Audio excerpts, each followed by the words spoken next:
when Peter preaches in Acts chapter 2, that first sermon on the day of Pentecost, he converts all these Jews, and he does it with a really Jewish message. And then in Acts chapter 17, when Paul preaches, he converts these Gentiles with this really Gentile message, where he doesn't even use the scriptures. So we use that as kind of a crux for us to think about, is the message that we're teaching, not the message of the Bible, because we know that's universal, but is the message that we are really teaching, is it something that's reaching our people?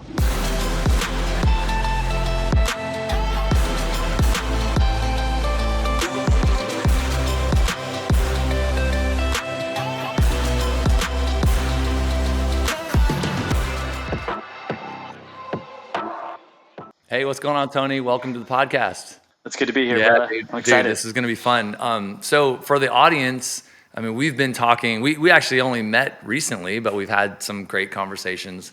But why don't you tell kind of the audience, where you're from and a little bit about the church you lead, how you got into ministry, kind of give us your story a little bit. Yeah, thanks. Thanks for the opportunity, and what a cool platform that you're on here. So, my name is Tony. I was raised in New York City, in New York, I guess, and then made my way down to South Florida. I was down to South Florida, Broward area, which is like where Fort Lauderdale is, and just kind of figuring out my own spiritual life at the time, and God had made it really clear to me just that like I was just not doing really well spiritually. Long story short is I got connected to the guy who's leading the church in the church I'm a part of now. My parents were in this church, and he invited me to go down to South America to take a Hope Youth Corps to like kind of straighten myself out. I was dating someone that wasn't a Christian. It was just kind of a mess. And then basically brought me down to Brazil, changed my life, came back, and one thing led to another. God really restored my faith, allowed me to kind of understand that he had a plan for the world, that really I could be something in the ministry. And so I was placed in the ministry after getting married to do a teen ministry. I did teen ministry in the church that I'm leading now for about 4 years. I did campus ministry for about 4 years. And then we moved off to something that we called the Millennial Initiative, which I'm sure we'll get into a little bit later. And then eventually when the leader of the church left, he put another person in charge, and that person ended up moving to Scotland. And when they moved to Scotland, they were looking for another person to replace them, to be the kind of lead minister here in Broward. I was part of the search team. I was like, let's find somebody. It's going to be great. The elders here approached me and really the evangelist who left kind of set in motion for this to happen. But they asked if I would kind of take that role and that we could staff us a little bit differently, so that I didn't have the burden of trying to be everybody's pastor, but I could really focus in. And so I've been doing that now for about, 5 years or so. And so it's been great. Yeah, the Broward Church, we love it. It's a growing church, a thriving church, and I'm just really grateful to be able to serve here. That's amazing. That's obviously a lot packed into a couple of minutes. So, tell us about the church. So you've been leading it for about 5 years as the, senior pastor, senior minister, and a lot has happened, but tell us a little bit about the church before we jump into some of those projects. Yeah, no, certainly there's like a sort of like a pre-pandemic church and a post-pandemic church. And so I'll just kind of tell you pre-pandemic, because certainly it's hard to even think about what to quantify when we start talking about what happens. The pandemic really was a watershed moment for all of the churches. And so, but before we probably had somewhere in the neighborhood of like 750 people, give or take, on Sunday mornings. If you include like children, that's probably, another 100, something like that, 850, something like that. The church is in a suburb of Fort Lauderdale. It's in a city called Davie, which is super family focused, but there are 2 campuses. There's a school called Nova Southeastern University and Broward College, which used to be Broward Community College, but now is a 4-year college. And so the church was planted in 1972. Wow. And so you have members that are still from 1972. A lot of people that were in the Crossroads movement or whatever from Gainesville, Florida. And then you have a bunch of young people that are new to the church, just coming. And so what's really cool is you have both groups, and they're trying to figure out how to work together. So that's a little bit of the demographics of the group. We have a great group of people that are older, and then a really new, dynamic, younger generation raising up in the Yeah. Well, church. let's jump into, so you mentioned the Millennial Project. So before you were on staff at the church, but you weren't, the senior guy yet leading the church. Yeah. But you guys took on this Millennial Project, and I think it's really interesting, just everything kind of about it, and the focus on a particular group of people and all that. So tell us a little bit about that project, why it got started, and kind of what happened. Yeah, we were, one of the things that happened is that when my wife and I got married, we noticed that except for the campus ministry, there were not a lot of younger Right. people sort of in our age demographic. We looked around and we were like, wow, it's like there's my wife and I, and then the next people are like, in their 40s. And at the time we were like 22 or Right. something like that. Like big gap. And so there was, yeah, some, and maybe that's not exactly right, but something Right. like Yeah. that. And so I was thinking to myself, like, wow, we really need to save our generation. And so the conversation started to brew in us, like, what would Jesus's message be for our generation? Like, what would be compelling? And we hadn't really taken a lot of time to consider that. Like, when the apostle Paul, when Peter preaches in Acts chapter 2, that first sermon on the day of Pentecost, he converts all these Jews, and he does it with a really Jewish message. And then in Acts chapter 17, when Paul preaches, he converts these Gentiles with this really Gentile message, where he doesn't even use the scriptures. He just kind of helps kind of connect God and their logic. And that was a really useful message. And so we use that as kind of a crux for us to think about, well, is the message that we're teaching, not the message of the Bible, because we know that's universal, but is the message that we are really teaching, is it something that's reaching our people? And if it's not, then maybe we should make a concerted effort really to reach younger Right. people. And so we started with a really small group, and man, God has blossomed that group into I think a couple hundred people that are now in that age Wow. range. And yeah, it's been awesome. I mean, Yeah. so you guys decided to focus on, the younger generation, as the churches. I mean, the reason I think it's interesting, I think a lot of churches go through this, right? Like the church at one point, it's planted, or, and it grows, or maybe at some stage in its life cycle, it grows. And then, those people that were around in the earlier days, obviously they're around, they have kids, they get older, and then the church starts aging, at some Yeah. point. And not every church, but I think there's plenty of churches that this is something that they face. The church starts aging, and then how do you bring back the younger generation, and how do you inspire the younger generation and help that group kind of grow again in the church? So what did you guys do? Like when you started it, what were some of the things that you saw really work and saw God working through? Yeah, there were a couple of things. I would say the first thing was that we were trying to speak to a postmodern generation. Like the moment that we're in culturally is very different than the moment that when these churches started. The message that resonated was a very different Right. message. And so I think about like what really resonates with my people. And I go, wow, there's something different here. And so what we did was we, had big events, invited them all. They were fun. And then we said, these are the things that resonate to our people. Let's preach them. Let's teach them. And people got converted. They fell in love with the idea of Right. Jesus.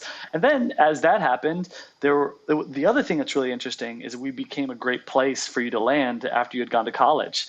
And maybe you had, become a Christian somewhere else and gone to college, and they were looking for a church that felt a little bit more modern, younger, and their message resonated. So people were like, I'd love to move there and be a part of the church there.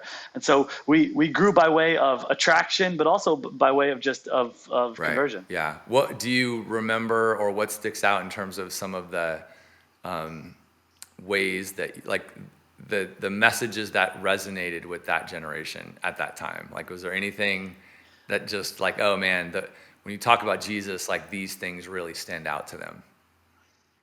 Yeah, I think you were in the rise right now of a couple of, from people like Jordan Peterson to people like, John Mark Comer, when the rise of kind of these, what I would call intellectual people that are also asking people to take responsibility. Like that message to me is something that Jesus preached, but is also really resonating particularly for younger males. And we started to kind of do that. Okay, well, what does Jesus teach here? Like, what does Jesus teach here that would resonate for my people? Well, Jesus tells us um, in John chapter 6, when they cross over to the other side of the Sea of Galilee, all the people that were following Jesus looks at them and is like, you want to come here because you ate and had your fill. Don't work for food that will spoil and fade. Work for food that will endure to eternal life. And so he has this moment where he goes, you just want me for what I give you. That's not enough.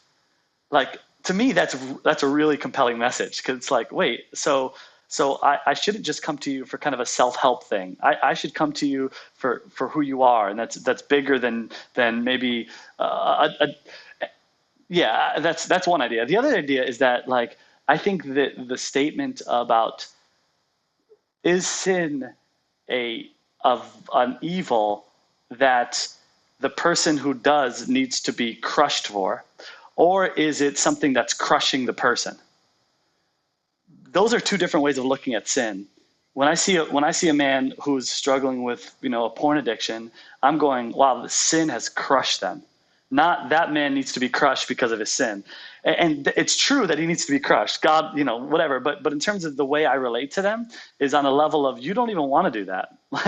Like that's not where you want to be. And I think that message really resonates to my generation. So those are two little snapshots. Yeah. No, that's good. How did the church, the leadership of the church, you were on the team, but there was other leaders and you weren't necessarily the guy kind of directing the vision at the time. When you decided to focus on a real specific demographic like that, did other things in the church change, and how did the leadership kind of get around that vision? Yeah, we have been supported all the way along. So it's hard for me. I know I talked to some church leaders who or some younger leaders who say that one of the biggest challenges is that they feel like they're just by themselves. Right. I don't feel that at all. Like, our eldership is behind me 100%. The guys who were above me were behind me 100% and supporting me and encouraging me. And so for us, it was like, how much money do we need? Like, when do you want to use the building? Like, they were all on board for this. And so it couldn't have happened unless we were unified in this vision. And so I just felt incredibly supported. And so because of that, I can't even speak to the like, how were we supported, because it was just like a blank check for anything that they believed, that they would believe would be effective. You also mentioned in a previous conversation some of the driving factor of like why you and the leadership of the church really decided to focus on that ministry. So you shared a minute ago, like you got married, you looked around, and you're like, oh, there's only a couple of me here. And then the next, group is the 40-plussers, of which I'm one, so I'm only slightly offended, but it's okay. We'll get on. Well, amen, bro. You're still welcome in Broward Church. But I remember in our last conversation, you said something also about focusing on kind of those younger professionals, younger marrieds, not necessarily like high school or college or younger, and there was real reasons around kind of the makeup of the community. And can you shed some light on that in terms of like how you picked a group in a way? It sounds weird, like as a church we're meant to reach out to everybody and the community, but it's like when you live in a community that looks one way, you naturally want to go, okay, like look around and figure it out. Broward County, where I'm at, is 50% single.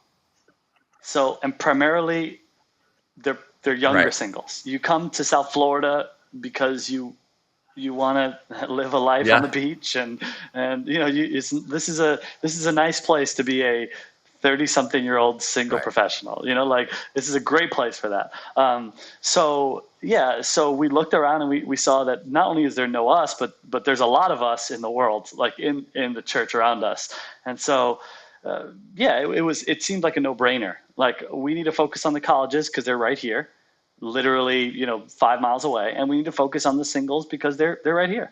And also there's family, but the thing about the families is that because they're so dominant already in the church, we didn't have to focus.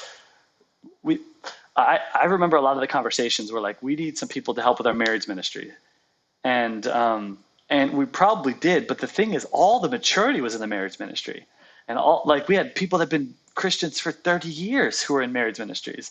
And so if we're trying to we could absolutely like have used those people to just help the people who are, 40 plus, who are trying to figure out their lives. Like we didn't have to spend more money on that because there was already so much maturity. And what we're hoping to produce is that same exact effect, but with our younger generation. And we just didn't really have it. And so it made all the sense in the world because of the demographic that we Your had area, around yeah, us. you like look at the area and go, Yeah. okay, the area is predominantly like this, or a large group of it is like this. We should focus on, the ministry. Yeah, I mean, if you're in Atlanta and or you're in wherever, and it works for cultures too. Like we look around, and one of the biggest struggles we have here is that we are predominantly Hispanic, but our church has a Spanish ministry, and so a lot of the Spanish people go there. And so when you come into our church, you're like, why? Where are the Spanish Right. people? And we had to think about that. Like, oh wait, like there should be a lot of Hispanics in Right. our church. Or if you're in Atlanta, there should be a lot of African Americans Yeah. in your church. Like it should look like the community that it was Right. placed Right. in. And I think sometimes what we get caught up in is we all have a church model for how we are thinking about growth, which is like for us in our fellowship of churches, get on campus, blitz the campus. And sometimes you have, the minister in his backpack, at like he's on like, the community college that has 4,000 students, and there are 50,000 married people just in the vicinity of the church. And it doesn't really make much sense. And so anyway, those are some of the things that drove us to make those decisions. Well, man, it sounds like it was and is continuing to really pay off, and God's working through it. So that's cool. In all of that, you also became, the senior pastor at the church, and then kind of ushered in almost a new organizational structure, like staff. Like you thought about staffing and the kinds of roles we need to keep growing the church and to change and all the things. So, I mean, talk to us a little bit about that. Like you kind of get into this position, and then you look around and go, okay, and I'm putting words in your mouth, but you look around and you're like, okay, we need some change from a staffing perspective. How did you go through that with a church that's been around since, forget what you said, since the 60s or 1972, yeah. Right? So you're like, okay, we need to think about the kind of the organizational model and the staffing and make some changes. So how'd that go down? So this is again where I would just love to highlight the eldership that we already had in place, because they were incredibly supportive. So when I was asked to take the lead role, one of the first things that we mentioned, or we kind of proposed to the group, was, hey, we should have somebody to think about the small groups, because I had just been trying to grow this whole millennial thing. I didn't want to go from the primary engine of the church to like thinking about people's marriages. As much as I love people's marriages and I respect, the need for marriage counseling and all that stuff, but sometimes the pastoral role just becomes kind of like a helping of people's marriages. And I just didn't want to do that. We had an eldership for that. And so I also didn't want to think about all the small groups and trying to train all the small group leaders and that type of thing. I was really focused on the kind of the public ministry, like a public ministry and the growth of the church. And so I made a recommendation that we would hire what we would call a community group leader, someone to lead our small group leaders, give them the support they need, highlight them, encourage them, and if there was anything that needed some direction, I could certainly lend some direction to them, kind of thing. But exactly. Just to put a point on it, that was a new role in the church staffing structure. We had never exactly. The lead guy had always been the small group leader, like always the been guy in that our kind church. of trained everybody and did marriage counseling and like all. Exactly. And we had an elder on staff, or we had an elder that hadn't been on staff, but was just the perfect person. And so we asked him, he sold his business, he got on staff, he has done a fantastic job leading our small groups, but every once in a while I'll come in and kind of lend some vision to it.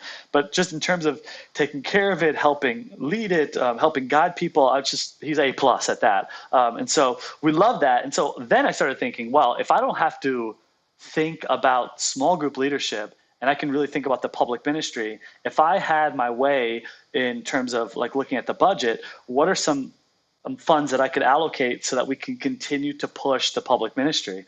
And so immediately the thought was, let's have someone that can do some communication stuff. Let's have someone, and at first, I'm thinking, let's have someone that can do Instagram, Facebook, do all of our digital services, lead the film crew, like help, I'm thinking lead the Yeah. worship, like one person could do all of that, no problem, like There's so no many of clue, those people out there that have all of those yeah, I'm talents. like, I'm like, no problem. So I'm literally like, thinking about it. And so we hired one person, realized very quickly that this is not the job for one person. This is probably the job for 4 or 5 people. And so And eventually just that, pause real quick. The first hire yeah. was a full-time position, an intern. Yeah, the first hire was a full-time position, but didn't last very long. Primarily because the guy was excellent, but his primary talent was really in video. And I quickly discovered that like video was maybe the last thing we were going to be able to focus on because there were so many other things that we really needed to work on. And so we started having some conversations, and our youth minister had gone to school for graphic design, knew a little bit of web development, and said, okay, maybe I can step into this role and oversee a lot of other people. And so I was like, all right, cool. So I was like, well, then we need to hire someone to do youth ministry. So we pulled him on. We pulled him off youth ministry, hired a couple of interns to kind of be under him. So he was like leading youth ministry and doing some communication stuff. Eventually, he built a website.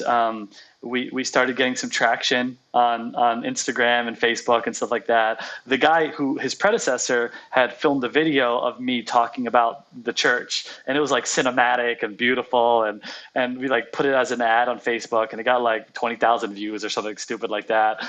The following week, the following. I think we were promoting like a Bring Your Neighbor Day Sunday, like a outreach Sunday, and so that week, like so many people came. Like From it was a like, Facebook ad. where did you A from great this video. Facebook Now ad? you put Yeah. work on the video, but then you ran an ad to it, Yes.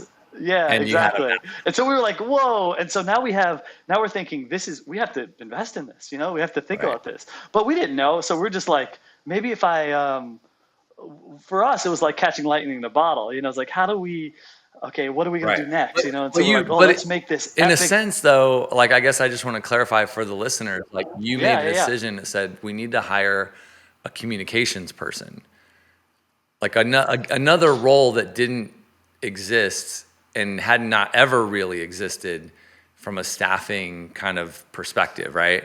So it's like this is a Exactly. person that isn't like a pastoral person or a preacher or any of that or an administrator, but no, this is like a communications. They know a little bit of like website and email and social, and they're going to do that full time. And I know you pulled them out of your kind of student ministry and then replaced them with some interns, but you're like, okay, we got to do this. And then, you make this video, you run some ads, and this magical moment happens. But it wouldn't Yeah, happen if you and didn't go down that path. well, the craziest thing about that, and to speak to what you're saying, Frank, is so important, is that we didn't have it all figured out because we had no idea what we Right. were doing. Like we were asked, what is his job description before I hired him? And I'm like, I don't know. Like, help. Like, Do I you just know how want to use him. Facebook and Instagram on your phone? Like, that's a good start. Like I had no clue, and so, and we also had some of our elders, and rightly so, ask, okay, well, is their next step to be appointed as a pastor or an Right. evangelist, or like, is that the trajectory of and I'm like, I don't Right. think so. Like, but I didn't know, like maybe because all we knew is you come through youth ministry, you go to campus ministry, or, university, and then you lead Right. a church one day. Like that's what happens. That's all we knew, and so, we were making it up as we went along. Now we have, defined roles and stuff like that. But before we had no Yeah. idea what we were Yeah. doing. So that led us to think, wow, even this role is there's a lot, trying to do social and video, and it's just a lot. I was preaching, and I was also leading the worship. So I would I played my guitar, and the song would be finished, and then I would pray. And as I was praying, I would have somebody remove the guitar from me and put on a jacket, I mean, you like should a have just wardrobe rolled it change. around and had it on your back and just started preaching. Yeah, yeah. Like I'm telling you, I'm like, and so many jokes are, it's a new me, or something stupid like that. And then I'm like, maybe I shouldn't lead the last song. And like I look around, it's like, No one else, we came from an a cappella traditional looking service, and we're trying to move towards Right. modern. And so, we're like, I don't know what I'm doing. So yeah, I'm playing the songs, and eventually I'd led a conference, the worship for a conference, and I saw a guy who I was like, this is the guy. So I invited him to come down. It was like really sneaky. He was like in his third year of college. I'm like, come down for the summer. You could train under me how to lead worship, and you could teach our kids how to play. You could teach our kids music or Yeah. something like that. And towards the end of the summer, I'm like, stay here. Don't go to college. And it's probably bad. I actually didn't tell him not to go to college. Just Remove go that to from the college tape. I'm here. just kidding. Like, just go Yeah. here. Yeah, exactly. We have great universities here. But oh gosh, I mean. So anyway, so that led to our first new hire for us, which was we hired a worship leader. Or our third new hire for us, we hired a worship leader. So it was small group leader, then this communications person, then we hired this worship guy.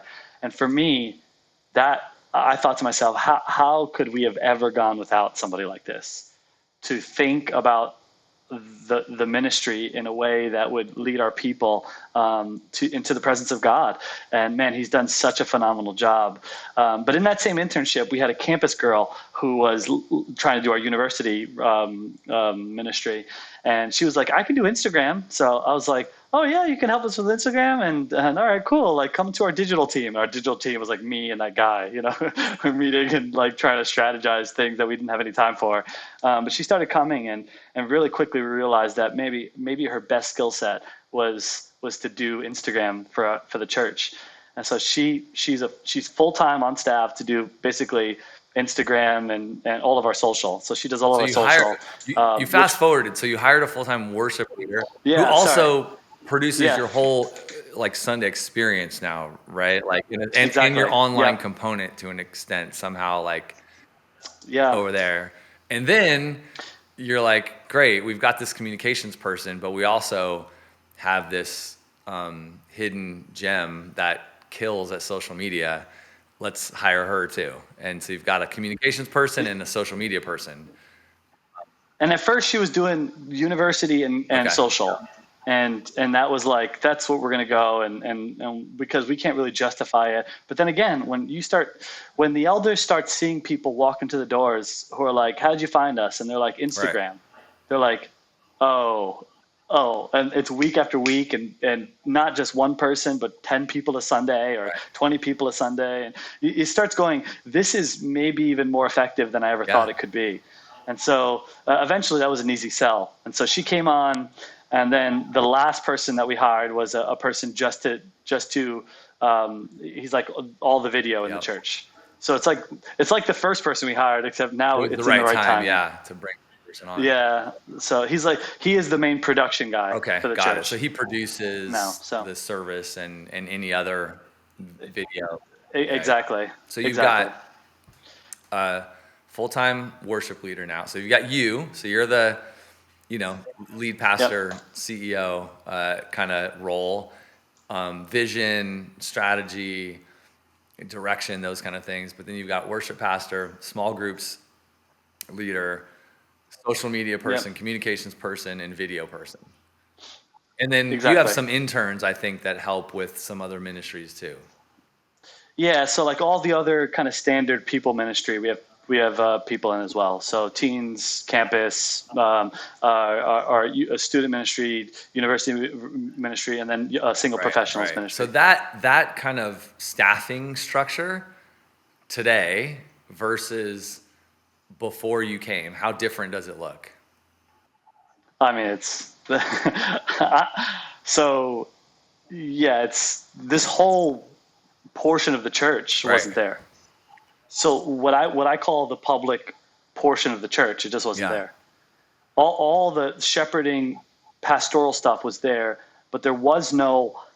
It's almost like this whole group is like an outreach. Yeah. This is all they do is think about helping and impacting people for the gospel. Yeah, no, I love it, and I know you're a humble dude, and this isn't all about like, oh, Tony did all this stuff. It sounds like you had great leadership and the eldership and all the things, and it came together. And it's like, what I love about it is you're also telling it kind of in hindsight, like you didn't have it figured out. You didn't 5 years ago go, here's exactly what it looks like. But like along the Yeah. way, God opened up doors and did things and brought people, and leadership was supportive, and and now you're in this place that's beautiful and new and different and going great, and it's all to magnify Jesus and make an impact. But it's cool, like hearing you go through that transformation, because it's big, right? Like changing a staff structure, like an organization structure and staffing and how you think about roles and positions in the church, and then it like looking one way and then a few years later looking totally different. Like that's pretty rare from what I've seen. Yeah, I think that the main struggle is that it's hard for us to break through what we've always Yeah, seen. And we need examples and we need illustrations. And it's also easy to criticize things that don't look right, like us. And so, people look at other people's creativity or their process and they go, and they belittle it. And if you want to do something good, you're going to get right, attacked. That's kind of it's just the way it is. And at the same time, all of us fall into that same thing where we look at other people who are doing things different, or maybe they are where we want to be, and we go, oh, I don't. That's well, and we criticize them in order to make ourselves right. feel good. And so I believe this required all of our staffing to be incredibly humble, that we don't really know what we're doing, and we don't know. No one has ever tried to evangelize the world in Right, 2021. Like we're the first people to have right, ever done this, because we're the first people to have ever right. live right now. And so we have to have a humble, creative Yeah, mindset. And so if it wasn't for our eldership, because it's easy for young people to go, let's blow it all up and right, start again. But it's harder for the elders to go, yes, I see what you're saying. It may not be what I would want to do, but I support you and I believe in you and I right. trust you. So to me, the credit doesn't really go to us at all, because if we were starting a new church, that's how we would do it. That's just the way we would think Yeah, about things. But the credit goes to the brothers and sisters who have been here before, who have been here for a long time, who are allowing people with new ideas to really right. take the Yeah. lead. No, I love that. Okay, last thing I want to jump into, just your guys. You Yeah, mentioned it a yeah. little bit, and maybe the meat has already been talked about, but the kind of online, digital, social, like your presence, even church online, just kind of everything digital. Like, what are you guys doing? What's working? What's not working? What have you tried? Like, where are you headed with it? Like, just a big old open-ended question around Yeah, great. digital Yeah, this is ministry. awesome. So our digital ministry meetings are today. Today's Thursday. Thursday we meet. Thursday mornings. That's when we get together, and we discuss where we're going digitally and how we're thinking about the lost and how we're thinking about impacting people. And so we really have kind of some drivers. One of the drivers is excellence, which everybody like everybody talks about, but a lot of people take for granted. Excellence equals things take time. Like that's just the way it works. If you want to produce something that's on Instagram or a video, and you want it to be excellent, you want to produce a worship song, you want it to be excellent, it's going to take much more time than you think Yeah, it's going to take. And so excellence is a key thing for us. Beauty is a key thing for us. It may not sound like something that matters, but to us, we worship a beautiful God, a God who made the whole world in colors and in the blink of an eye and the snap of a finger, and there it was. And for us, we want to be image bearers in beauty. And so we want things to be yeah, beautiful, and then we want things to be helpful. And so this is the piece of it that, like, we don't want to just support, like, hey, we're just come to service, come to service, come to service, come to service, come to service. Like, nobody wants to follow an Instagram yeah, account like that. No one wants to follow a YouTube page like that. We want this to be helpful content, relevant content for people's lives. But while we keep those three things in mind, we don't want to malign the Word yeah, of God. Like, we want to elevate the teachings of the Scriptures. And so that's really what we're thinking about. And so right now we're working on we have like three different elements for getting people in the doors digitally. One is via all of our social media platforms. The second is our church online platform, which we're working on constantly. The guys who do it fantastically can speak so much more about what they're doing than we can, a little church, yeah, comparatively. But man, we're just trying to be who we are, but also reach yeah, people at home. especially during the pandemic, simple things like addressing a camera, and like looking at it, like I'm talking to you at home, is something that was like, nobody wants to do this, but now we're knowing we have to do it. Craig Rochelle has been doing it for 20 years, and we're just now sort of learning the value of that. And so that's one piece of it. The other piece of it, we talked about social media. We really want to figure out how do we make our social media into a community. How do we get them off online and into people's homes? And I know no one wants to do this, but for me, it's like you can't build community online solely online. You just can't. You have to have someone to talk to face to face, and you have to have a shoulder in which to cry on. And so we're working on pathways to get people from Instagram followers into people connected to a home church.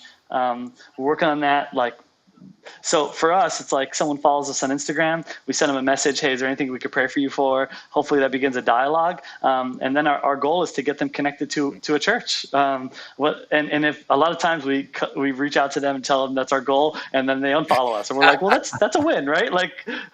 That's a win for us. And the last thing, we're trying to produce music, and we're working on, our family of churches has a rich tradition of original music, and we're just wanting to continue in that vein and produce some stuff that our churches can I know sing.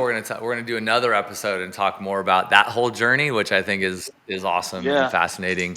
From a digital ministry perspective, you mentioned you did this video, you ran an ad, tons of people showed up. How have you, maybe not reproduced that exact moment, but how have you kind of built on that thinking? And is there any real practical things that you guys do on a week-to-week basis that you see people are still coming in the door because of our digital presence? Yeah, I think right now we're in a little bit of a maintenance mode. Our mode is real. We've already built a little bit of a following, and we kind of know our target demographic on Instagram and on Facebook. And so for us, the thought is, hey, when people walk through a door and we hear that they heard from us on Instagram, now we want to ask another question. Okay, so was it helpful content? Was it the appeal of the family look? What was it that really drew you here? Because there are some very large churches in our area that have more of a media budget, that have all the bells and whistles, and we don't. And so I wonder what is the thing that attracts them to us. So we're able to ask some good questions. We also learned that we're a really good place to be a second bounce. I know that sounds like a little bit of a, I don't know, people are like, I don't want to do that. I want to reach unchurched people. But a lot of the people that come into our doors are people that were churched, but have not really been deep in their faith. And so we're leaning into that. We're going, okay, if we can be a great help for the person who has experienced Christ in some ways in the bigger church, but it hasn't taken hold of them, maybe we could be helpful to bring them into a really committed, lasting relationship with Jesus. Yeah. No, I love that. Tony, this has been awesome. I could keep chatting all day, but your time is valuable. So yeah, bro. Where can people go to kind of see what the Broward Church is doing? Yeah, you can check us out on Instagram or on YouTube, Broward Church, on both those platforms. Or if you want to go on our website, browardchurch.org, you can look at, if you're especially in the South Florida area, we'd love for you to check us out. Absolutely. Or check out some of the new worship music. Yeah, at Broward Worship. Love it. Man, thanks for joining us today. Thanks for the conversation. And thanks to everyone who watched. See ya.